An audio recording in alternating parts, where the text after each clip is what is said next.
Master Music Show. It's the Murder Master Music Show. It's the Murder Master Music Show. It's the Murder Master Music Show. It's the Murder Master Music Show. It's the Murder Master Music Show. It's the Murder Master Music Show. It's the Murder Master Music Show.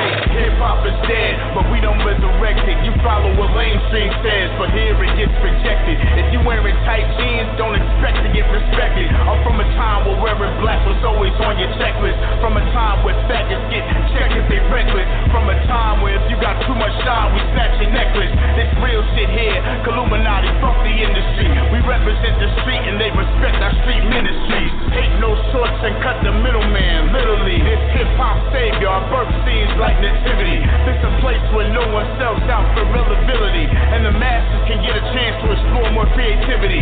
You gotta be kidding me. If you call that hip-hop, niggas with high shades and fluorescent flip-flop. We killing Big Brother, cause we know he watch. You don't like what I'm doing, then you can suck mine. And you don't Murder Master Music Show. It's the Murder Master Music Show. It's the Murder Master Music Show. It's the Murder Master Music Show. It's the Murder Master Music Show. It's the Murder Master Music Show. It's the Murder Master Music Show. It's the Murder Master Music Show.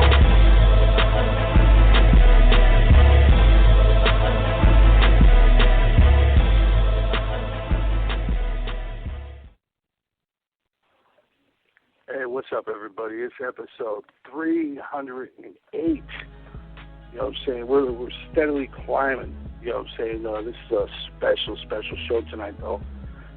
Mac, tell everybody what we got tonight. Man, we got the daughter Eazy-E, Ebie tonight, man. You know, they got this documentary they trying to get off the ground, you know what I'm saying? And we always trying to help anybody preserve the legacy of Eazy anyway. We got to help his shorties and his kids if they got something going, you know what I'm saying? So I'm glad we was able to get her and bring her home. Yeah, I'll tell you what, and we've always said too, that's the most important thing. Eazy's kids, you know what I'm saying, his grandkids. The legacy of his family needs to be, you know what I'm saying, number one priority.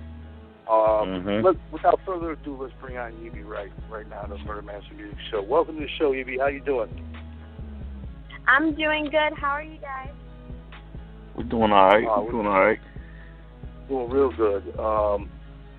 You know, we've had a lot of people on the show that, you know, worked with your father closely, you know, Jerry Heller, Cocaine. I mean, the list goes on and on and on. We've even had your brother, Little E, on the show. One thing we always try to bring up is the fact that we think there's foul play that happened with regards to your father's death. Absolutely. Yeah. That's, I mean, it's quite evident. How old were you, though, when your father passed? I was 4 years old when my father passed away. You know what? Honestly, all these years it's been very difficult. I can speak for myself and my sister, Erica Wright, who is also one of the producers. Her, my mother, Tracy Jernigan, and myself are the ones who are producing my documentary called A Ruthless Scandal, No More Lies. I think that it's been probably the hardest on us two, to be honest. And doing this documentary, I think that this will be our way to finally cope with it, to finally deal with it. Just, you know, all the scandal, all the issues, and then this is not even just from dealing with it as far as like Eazy-E. It's like just dealing with the death of our father, somebody who was taken from us, and everything that he left behind was taken from us as well. Yeah, that's, you know what I'm saying, it's so unfortunate, you know, that anybody has to go through that, anybody has to lose a father, especially when you're 4 years old, you know, but now that you guys are working on this, A Ruthless Scandal, which I think is definitely something that needs to happen, are you starting to uncover things that, you know what I'm saying, are kind of hard to digest? Right. So this documentary, Ruthless Scandal, we've actually been, I would say, probably in development for 10 years. This is not something, I know people are probably wondering, like, is this something we came up with after Straight Outta Compton came out and it was such a huge success? That's not true. We've been working on this for many, many, many years. Thankfully, the movie did come out, and times have changed, and, yeah, a lot of people have been more receptive and a lot more open to talking about things that they know. And I did know that this process was going to be something difficult. I did know that I would discover things that might be hurtful, might be shocking, might be difficult to digest, like you mentioned. I didn't know all that. That's something that I kind of mentally prepared myself for, to do this, because in this documentary, I am going to take you back. It's going to be my journey. You're going to watch me go back 21 years, and I'm going to touch on every single thing that people don't know. People don't know. It's all raw. It's uncut. It's the true story. This is not a Hollywood film. This is nothing but facts. This is not me just telling a story. This is from also through my mother Tracy, who was with my father all throughout the N.W.A. era. Somebody who was there. You're gonna watch me be sitting down, speaking with certain people who played different roles, or in his life or in his death, and also just me. Really, it's crazy. Like, just the whole process of it, it is something that's difficult. But my whole goal and our whole intention is really to change my father's legacy. Like, I don't think what he left behind was his children, and none of us have gotten anything from him. Not a piece of anything. People are very misinformed. People are very misinformed about his kids and his family and what's going on in his estate and his record company and all these things. So for me, this documentary is going to clear up so much stuff. I know everybody was told, he died of AIDS and this is what happened, and everybody thinks that his family or his kids are just living this super rich, fun lifestyle, and it's not true. Our lives have been full of pain, of suffering, in my eyes, torture. Honestly, a lot of stuff has been a slap in the face to us. And, I'm really just trying to clear up the misconception of all of that, and also get some closure, not just for myself and my sister and my siblings, but, even my father's fans. And I think that this documentary is going to change history for sure. It's definitely going to change the history and the legacy of Eazy-E, and I'm just hoping that we will make everything right. Yeah. Oh, yeah, most definitely. Yeah, that's definitely a must. This film is I like the fact, it's being done by you, your mom, and your sister. People that actually have input on Eazy's life versus, two people that kind of left him behind. Because I thought Straight Outta Compton, and many other people, I'm sure you might have yourself, left so much stuff out. So many different things. There's so much missing, so much. And in the documentary, we're going to touch on all of the things that were left out, and also on some of the things that were a little off in the movie. I have to say, like, that movie just wasn't it. You know what I mean? Like, it was great, and I was in full support of it. Loved the acting, loved the story. I think that it was important for the story to be told, especially for my generation who wasn't so informed on who Eazy-E was and what N.W.A. did and what they made possible, even for artists of today that they're listening to. You know what I mean? So for the history aspect of it, I'm very appreciative of the movie. I think that it gave enough for that.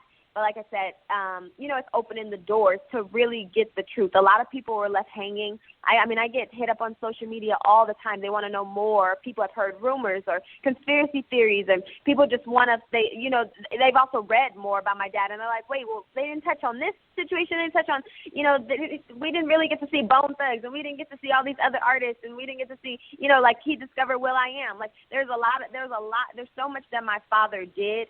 But, that Straight Outta Compton was the N.W.A. story. It was as a collective. It wasn't the Eazy-E story. So, honestly, I think that A Ruthless Scandal, this documentary, this will be the real Eazy-E story, and with all the grim facts. It just needs to be told. The things that people don't even know that they're looking to hear or are going to find out. This documentary is definitely going to be jaw-dropping. It's definitely going to be shocking, and I think that it's going to change a lot of people's perception. Yeah. Oh, yeah. Yeah, because I always felt there was a whole lot of indiscrepancies in the movie anyway. I was just about to go and ask you that right as Prayers was asking you, because it just, like, how did you guys feel when you watched the movie? Like, I know you liked it, because it was a decent movie, you know what I'm saying? I'm not here to trash it or nothing, but, like, how did you feel when you seen the indiscrepancies in the movie? Did it make you feel some kind of way, or did you actually think they was just throwing it like that because it's a Hollywood movie or something? No, I was very annoyed. No, I'm very vocal. I'm very, I ride for my father till this day. I was very annoyed with it. I think it even took me some time to even just accept the fact that there was nothing really I could do about it. You know what I mean? It's just kind of like, be grateful that enough of the story is coming out. And like I said, keep pushing forward to do my documentary. And, now that the movie came out, there's even more fans around the world, for N.W.A. and Eazy-E fans and stuff like that. So more people will tune in to this documentary, for sure. Right. Because really, not to throw no shade on Jason Mitchell, but I really wanted Lil Eazy to play your father in the movie, considering Lil O'Shea got to play his dad. But, you know what I'm saying, I think dude did a good job, but I always felt iffy when I knew that they wasn't involving y'all with it. Yeah, I'm going to go ahead and say that I'm not, for that situation, I'm not really biased. Like, I don't really agree with the whole, because we're the kids, we needed to get the role, or we needed to do this. Because if that's the case, I mean, I could have did it. You know what I mean? I could have put on and played my dad, too. Probably even looking more like him. I don't really agree with that. I think that is something that, even for Ice Cube, or had it been Dre's son, or, any of their sons, I think that it was about the opportunity and the talent, the know-how. I don't think that it should have just been given to anyone. Thankfully, O'Shea did do a great job, because had he not, then we probably could be talking mess. Like, he let his son do it, and everybody's son could have been doing it. But you know what? I think he did a great job. And I really, genuinely in my heart, don't, and this is nothing against my brother, but I really don't think that anybody could have played my father better than Jason Mitchell did. Honestly, that's just my honest opinion. Like, I'm very pleased with what he did. Like, I just don't think that the role was just supposed to be given to any one of us. Right. Yeah. What about a Ruthless scandal? What can people do if they want to help? You know what I'm saying? If they want to help get this going, this off the ground. So right now, I don't know if everybody's familiar with Kickstarter, but Kickstarter is a place where it is crowdfunding. It's a place where you go with a project or invention or whatnot. I have a Kickstarter campaign up there for my documentary right now. And if you go to Kickstarter.com and you just search in a Ruthless scandal, you'll be able to pull up the entire campaign. There's videos on there that will explain out the entire documentary, what it's about. There's also there's a message from my sister Erica, my mother Tracy. There's the background on us. It's about this whole project, so people can really, all the questions that people normally have for me on social media or whatnot, it's all answered on there. On Kickstarter, you also do get rewards for the money that you do pledge. Outside of Kickstarter, because my campaign is almost over, a lot of people have been asking me, if you don't raise all the money on Kickstarter, is this still happening, because we want to see this film. This documentary is absolutely happening 100%, no matter what, if it's the last thing that I have to do. Everything that I do in my life, to be honest, this documentary and, really just changing my father's legacy and just really trying to get closure for myself and my family. This is the fuel to my fire. This is the reason why I do anything and everything that I do, you know what I mean? So, yeah, you can go to Kickstarter.com, like I said, and all the fans or anybody who's interested in seeing this documentary and knowing about this story, just go on there, search a Ruthless scandal, take some time to watch it. It's very interesting. I've gotten great reviews on it, and I'm super excited. Yeah, I am too. I can't wait to see it. Definitely can't wait to see it. Yeah, especially being told by y'all, you know what I'm saying? Yeah, I mean, it's a big deal to me. Like I said, it's something we have been working on for about 10 years now. The timing really is now. I think it's very important to try and get it done as fast as possible. just because, you know, the movie did come out a year ago, and, you know, there's still so much more to come with my dad's story and whatnot. And before any of that happens, the truth needs to be out. That's about as much as I can say for that. Like, the truth needs to be out. People do not know the truth. A lot of people on the internet, they read a lot of things. They don't understand the media itself. You know, a lot of people, you're just fed what people want you to believe. Like I said, this is going to be raw, uncut, just the facts. And also, you know, you'll get to hear from all of us and, you know, see our emotions, see what we've been through, and watch this journey, like I said, and what I am discovering still to this day, working in the process of working on this documentary. And, you know, hopefully we do all get closure, like I said, and it can change a lot for us. Oh, yeah. Yeah, definitely. I hope and also, you know, and through this documentary, also, you know, it's not even just my dad's story too. You know, there's a lot of other entities. Like I said, there's different people who did play different roles. There's, you know, or people who think that there's people that certain people think that are bad guys or good guys or whatnot, but their stories, you know, from Jerry Heller to Suge to this one and that one, like, you know, I'm going to really touch on everybody's real story. I'm going to touch on everybody's real story and what role everybody played, and also talk about who stood to gain what. You know, there's even other key people that people on the internet, they don't even know about yet, you know, and through this documentary, those characters will they'll be introduced to you. And in the documentary, we're also going to do reenactments.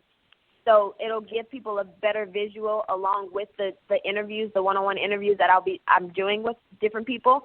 You'll also get to see reenactments. So you'll be able to watch, like, what was happening at this time, like what was really going down here. And to be honest, a lot of it is going to be very different from what they've seen in Straight Outta Compton. Yeah. And you mentioned Jerry Heller first and foremost. He was a huge friend of the show. Rest in peace to him. Shout out to Terry Heller. Shout out to Gary Ballin. What was your relationship like with Jerry? I know he meant a lot to you.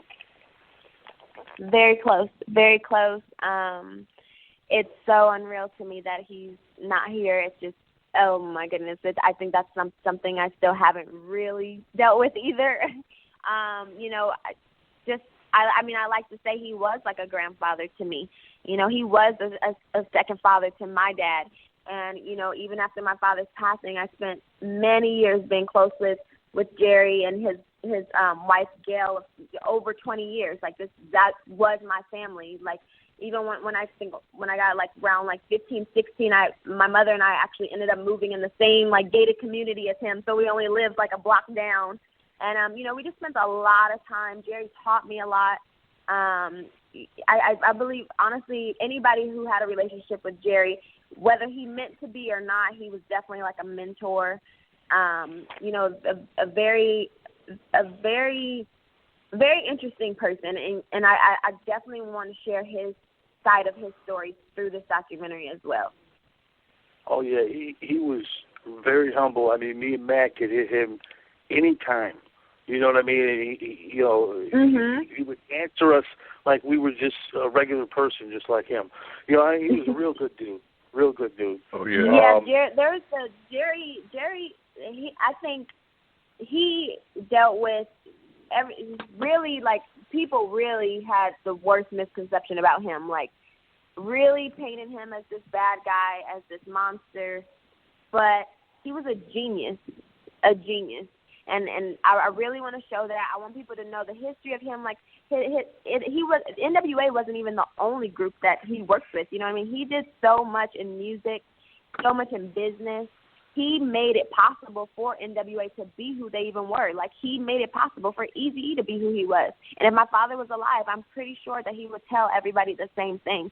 So it's like, while people are so angry and people are so bitter, or people think that he was so evil, like, without him, you have to ask yourself, would this have happened? Would we have gotten to this point without him? Had he not believed in us at that time? You got to remember, at this time, in late 80s, what was going on in the world at that time, you know what I mean? Like, who was really trying to believe in a rap group from Compton talking about the things that they were seeing on the street? You know what I mean? Like, that was a big deal, and it wasn't easy. They really broke down a lot of barriers. They made a lot possible, and Jerry was a big part of that. And I think at the time, I think my father, being just as intelligent as he was and a visionary, he was able to recognize that at a young age back then, and I don't think that everyone else was able to. I think there was more just, I don't even know the word, more selfish, or, more just thinking like they were so talented, maybe thinking that no matter what, it was going to happen. But, you just never know. But I would right, say, you never know that. With the help of Jerry, it made it all possible. And I just wish that more people really knew his story and more people were grateful for him and the part that he played in the situation. Yeah, because if you take your father and Jerry out of the equation, obviously, you got nothing. And this is a family tree that extends to Eminem, that extends to 50 Cent. I mean, the list goes on and on. Like you said, Will.I.am. The list goes on and on and on and on. So, those two guys not only helped pioneer the West Coast, but so many other movements. The Midwest with Bone Thugs. I speak with so many, just growing up in music myself, and even now, like, knowing artists of today, like, there's so many people from down south or from the East Coast, like, wherever, all over the world, that tell me how much N.W.A. and especially my father inspired them. And you know what I mean? Like, it wasn't just hip hop, and it wasn't just West Coast. It was just music, period.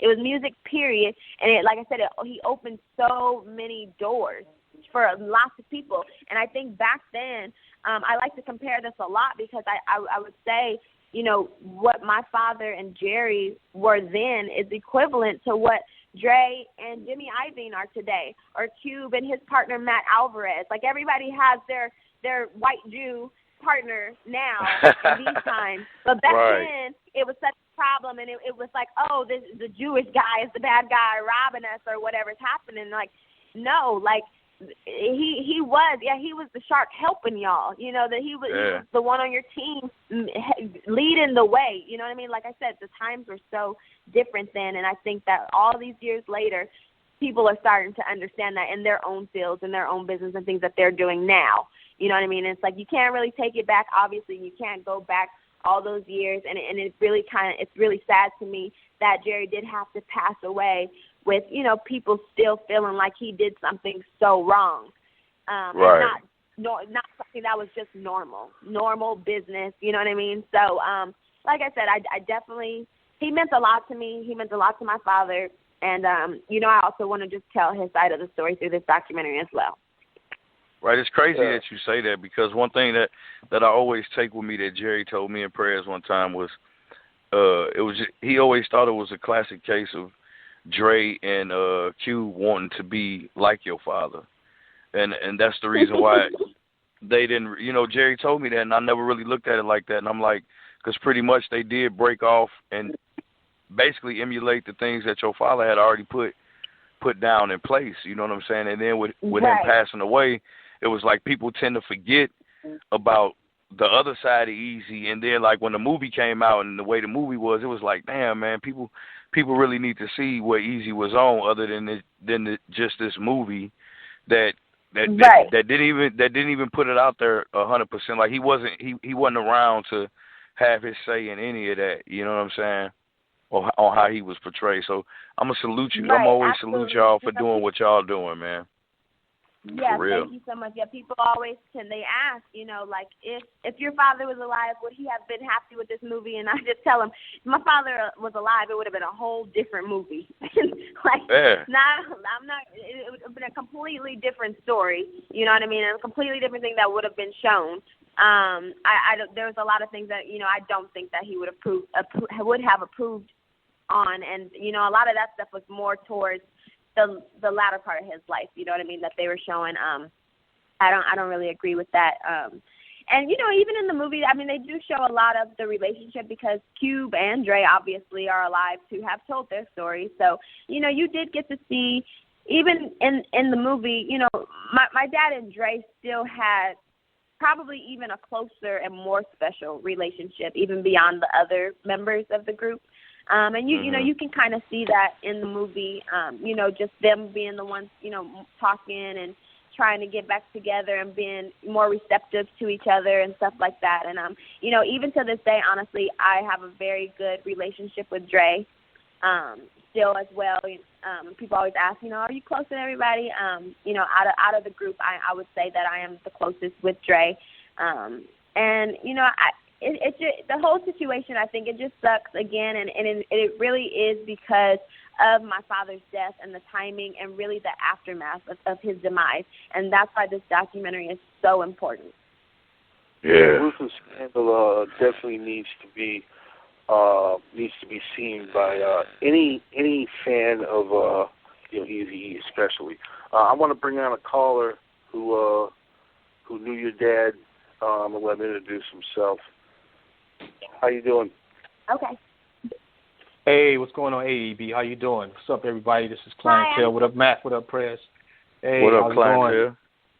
Oh, man, chilling, man. I'm just here listening to, you know, this wonderful information, and I'm so glad that, you know, Eric's family has taken this initiative, really, man, to put this thing together and put out a documentary that really delves into the truth and also tells another side and another perspective of, you know, his story and, of course, you know, Jerry's story, who, you know, Jerry and I, you know, we went back 30-something years, you know, all the way to World Class Wrecking Crew. And, of course, I knew your dad back in the day and everything. And so it's just wonderful to hear, you know, that you're taking, you know, this initiative. You and your sisters and your mom are doing this because people need to hear it. You know, his fans need to hear it. And plus, the other new generations need to hear it. They need to know what's going on. They need to know the truth.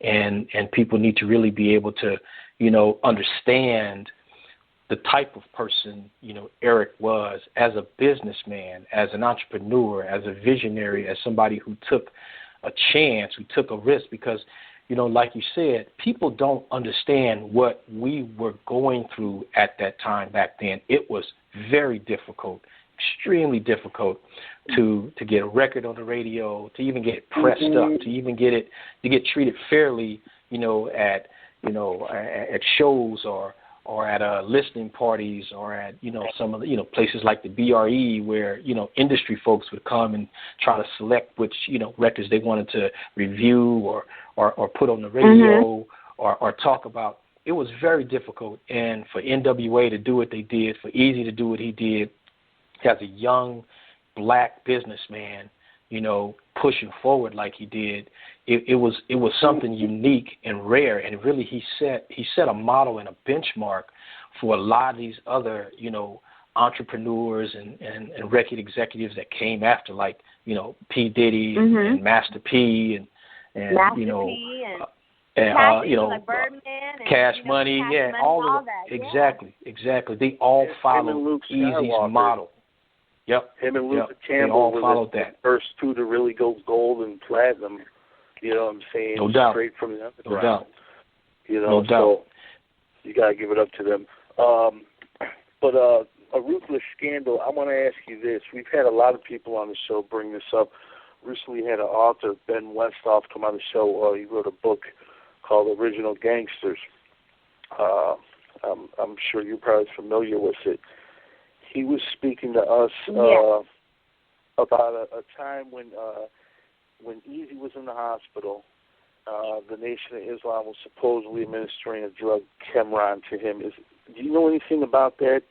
Because a lot of people have been wondering if that's true or if that's just a rumor. Yeah, there were lots of people in there. I will just say, I'm gonna touch on that in my documentary as well. There were a lot of people, a lot of powerful people, you know, that were trying to help at that time, and obviously that didn't work out because my father's not here today, and I'll explain why in the documentary. Yeah. That's what I'm talking about, because, you know, the documentary. I mean, from what I gather from, you know, watching the videos, from watching you guys speak, you guys want answers. You want to know what happened to your father, which anybody would in that situation. Are people coming forward to you with information? Are you collecting information right now? How far are you in the process as far as putting the film together? Right now, so we have done a few interviews. We're going to be doing more. Like I said, this was in development for 10 years. We're pretty deep in it. You know, to be honest, we have been uncovering more as I've been going. Right now, you know, my mom, being that she was there at the time, like I said, you know, she was with him all throughout the N.W.A. era. They were still best friends until the very end. You know, even the last year when she wasn't with him romantically or, you know, in a relationship, they were still very close and best friends. And she has a lot of information herself. And, you know, and then also from other people that were around the time as well. And, you know, everything's going to be told in the documentary, everything. Wow. Well, we definitely look forward to it, and we want to support it as much as possible. Anybody else that's involved, including your sister, your mother, they want to come on the show as well, they're more than welcome to. If people, now you're a rapper yourself and you're an entertainer. If people want to get at you and get you on their next record or bring you to their town for a show, what's the best way they can reach you? Well, no, I don't rap. I sing. A lot of people will be like, you rap like your dad. No, I'm completely different from my father, so I always have to make that clear. You know, I do pop music. I sing. My social media, you can find me on social media everywhere. It's at We Want Ebie, WEWANT EBIE. I'm working on a project right now. Hopefully, you know, I'm a perfectionist. So it does take time, and, you know, I don't want to put a time on it. But, you know, outside of the documentary, I am working on my music project, also designing hats. I've been known for wearing hats for many years, and, you know, that's something that I've been working on for a while now. And, you know, I've had a lot of, like, athletes and celebrities already been very supportive of that. So, and also a lot of people, you know, they do know me from doing my MTV shows back from Sweet 16. I did a spinoff called Exiled. I've done many things with MTV. So I am actually going to be coming back to reality television next year. So I'm excited about that too. And yeah, just show. You know, just working on it. Yeah. So working on quite a few different projects, and also there's something, you know, we didn't really talk about here, but I mean, I guess I can kind of get it out because, you know, even with the documentary, and like I said, I'm really trying to change my father's legacy and really get it back in the hands of the people that it belongs in, which would be me and my siblings. There is something, I don't even know if you guys had known about this, but I just heard about this recently, about Daz Dillinger running around talking about he's starting the new Ruthless records. And, you know, really stuff like that's really what I'm talking about when I say there's so many misconceptions, there's so many things that people don't know, and that's why when things like that happen, when you got somebody like Daz, who was a part of Dog Pound, who was also an arch enemy of my father's when he was alive, when you have somebody like that running around talking about, I'm about to be running a new Ruthless record, people don't even know how to take that, or they don't know if that's a good thing, it's a bad thing, but to me, I think it's disrespectful. I think it's shameful, and there will. I just do definitely want to make it clear that there will be no new Ruthless records, period. And like I said, I definitely just want to get this story out about my father and everything and everybody in every way. And you know, like I said, hopefully his legacy can get put back into the right hands, which would be me and my siblings, and we can continue on my father's legacy the right way. Yeah, if there is a new Ruthless records, it should be. CEO should be you guys. You know what I mean? Not absolutely. Like you said, an arch nemesis of your father. Honestly, like when I seen it on the internet, I heard the radio call, not to cut you off, but I heard I found it a mockery. You know, I really found it to be a joke. I thought it was disrespectful. I thought it was pointless. I thought it was corny. Like, I definitely just want to make that clear. Very corny. I think he sounds ridiculous and nuts and insane. And if there will ever be a new Ruthless Records, please believe that me and my family will be involved. Yeah. That's the way it should be. That's the way it should be. I mean, I always said that. Just like I'm glad that Yella is touring with your brothers. You know, I thought that was dope that they're going all over the world and doing different things because Well, yeah, because it's like everybody has capitalized off of N.W.A. and Eazy-E. So many people in many different ways, and they don't understand that everything was taken from his kids. Like, we literally everything. You know what I mean? And there really hasn't been, maybe even until now, there hasn't really been an opportunity for us to even capitalize off of our own father, our own legacy. You know what I mean? So now is the time, like I said, if everybody really understood the story and understood what really happened with us and our situation, people would know how to deal with it better. You know what I mean? Like, everything to me seems like a facade. Everything is very surface. A lot of people, they have these incredible stories about my father and with my father and all my father has done for them. But really, nobody's looked out for us, and you know, nobody has made sure that we were okay. And that's not even just off of, you know, his estate or money or any of that. I mean, even emotionally, you know what I mean? Not many people have really came to us and said, hey, you know, your father's been gone, this huge icon, this legend, he's done this and that.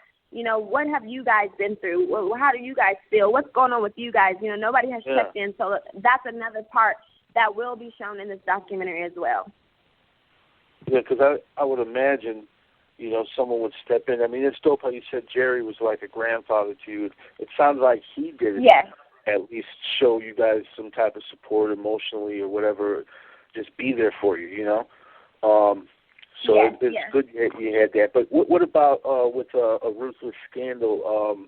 Are people that were friends with Eazy supporting the film?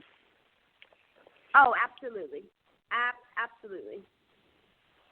Absolutely. I think, you know, it's like I said, times have changed, and, you know, people are more open to telling things, you know, that they know and all that stuff. And, you know, everybody wants to be heard. And, you know, and it's like, all right, if everybody wants to be heard, let me just take advantage of the situation, because there's things that I need to know. You know, and things that people were holding back for many years for whatever their reasons might have been, whether they were scared to talk about it, whether they felt special, that they knew something that other people didn't know. You know what I mean? Like, just different, for whatever their reasons were. But like I said, things have changed a lot, and I'm very grateful for that. And the documentary is going to be very amazing. There will be it's going to uncover, like I said, it's going to uncover a lot. I'm very excited for it, because no matter what, my ultimate goal, again, is to bring closure to myself and my siblings and my dad's fans, and for people to just know the story. Whether anything changed or not, I would still want people to know his story and our side of the story. You know what I mean? It's not out there. People don't know.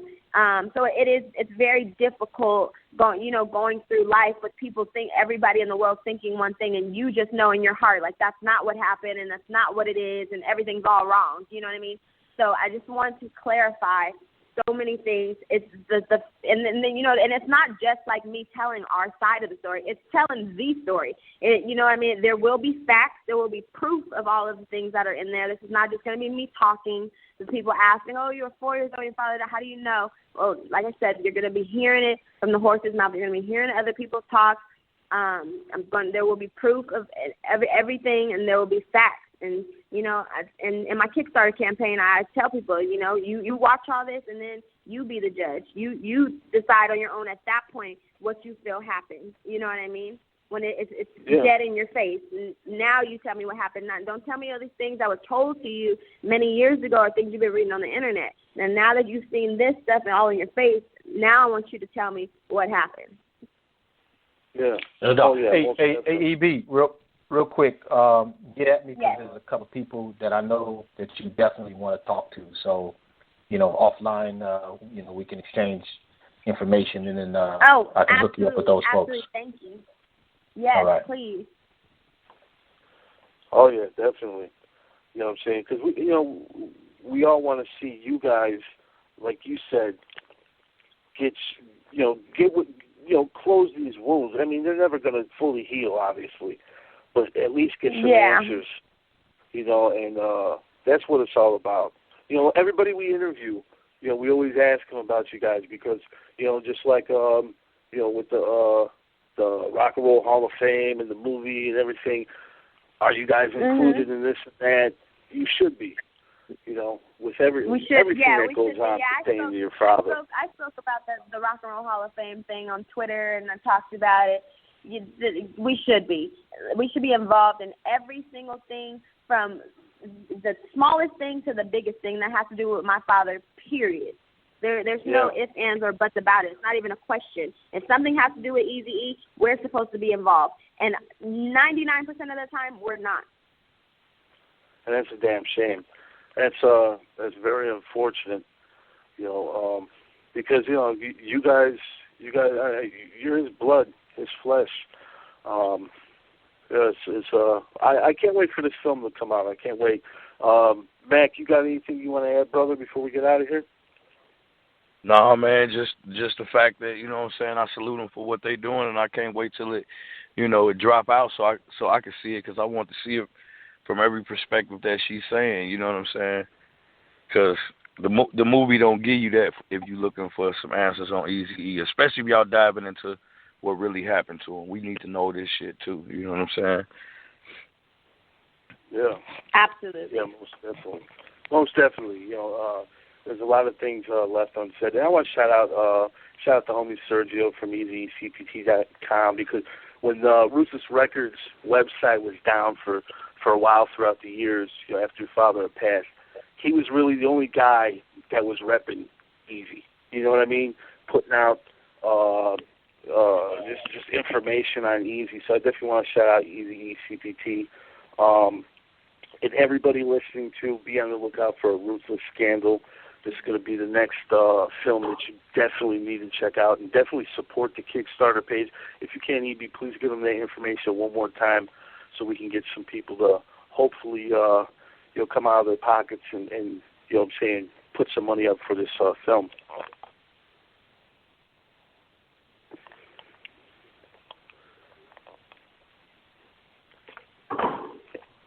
Yeah, Ebie, you might have lost. Yeah, I'm here. Sorry, it went out a little bit. I'm sorry. Oh yeah, no, it's all good.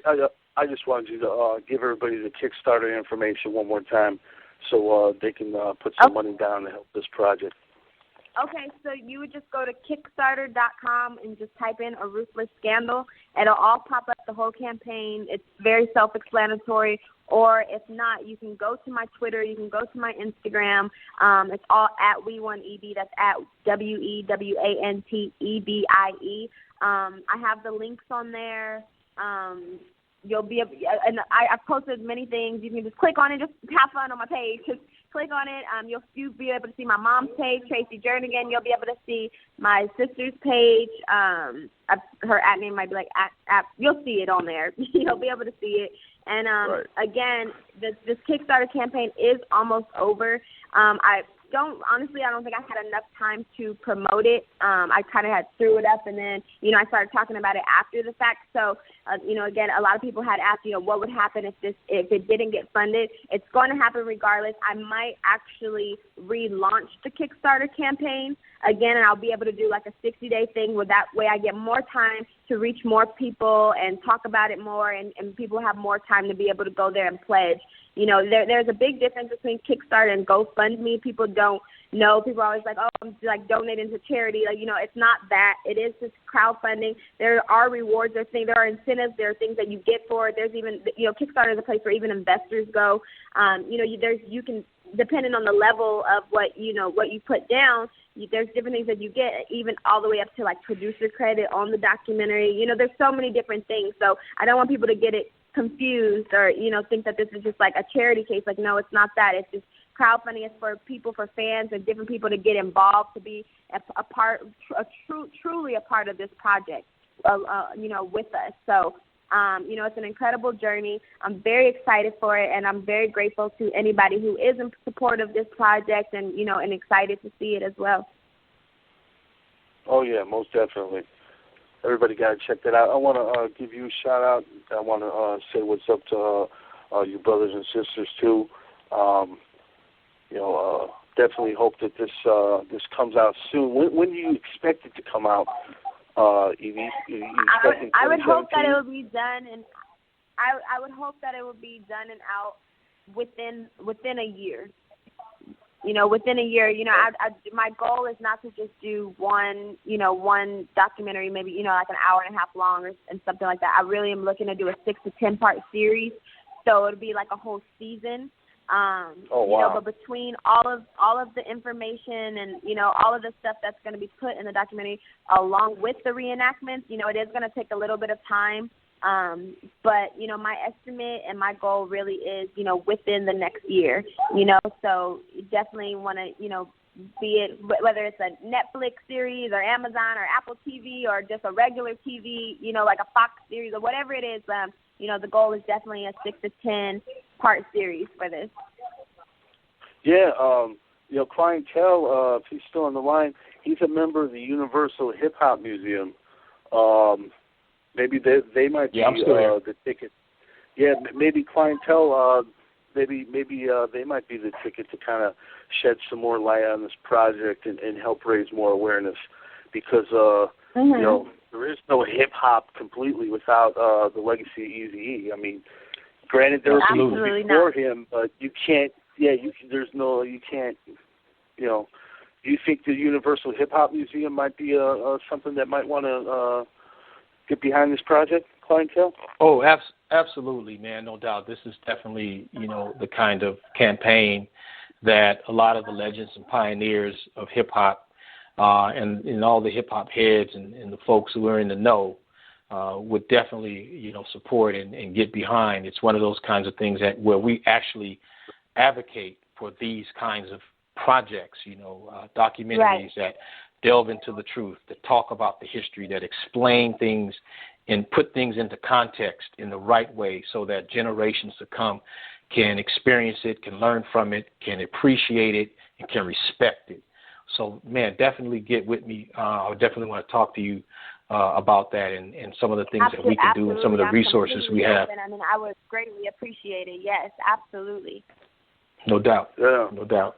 Oh, yeah, I'll make sure. I'll get your number to her people and meet ASAP. And thank you again for coming on the show, Ebie. It's an honor to have you on the show. We appreciate it. Oh, yeah. Thanks for having